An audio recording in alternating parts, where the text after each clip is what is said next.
నా పేరు సత్యం అండి.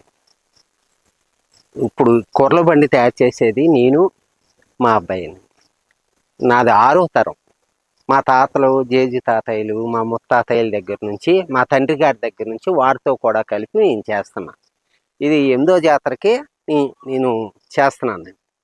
ఇది కూరల బండి ప్రసిద్ధికి పిల్ల పాపలతో ఆయురారోగ్యాలతోనూ సంతోషంగా ఉండాలని చెప్పి నిండు మనసుతోనూ అన్నీ కూడా పెద్దలు ఇచ్చిన ఆనవాయితీ ప్రకారం 18 రకాల నియమకాలు ఉంటాయండి. ఆ నియమకాలతోనూ పాటించి అతి జాగ్రత్తగా అమ్మవారి మీద ఒక భక్తి శ్రద్ధలతోనూ ప్రజలందరూ బాగోవాలని, పిల్ల పాపలు పెద్దవాళ్ళు బాగోవాలి, ఆరోగ్యాలతోనూ అష్టైశ్వర్యాలతోనూ ప్రతి ఇంట అమ్మ ఉంటుంది. ఎందుకంటే ఈ కొర్ల బండి ప్రసిద్ధిది ఇప్పుడప్పుడు కాదండి. అయితే అన్నిటికీ సీలలో, కొక్కు సీలలో, కొర్రలో ఇవన్నీ వేసి ఒకే చెట్టులోను అమ్మకి పూజ చేసి చక్కగా మేము తయారు చేస్తూ ఉంటామండి.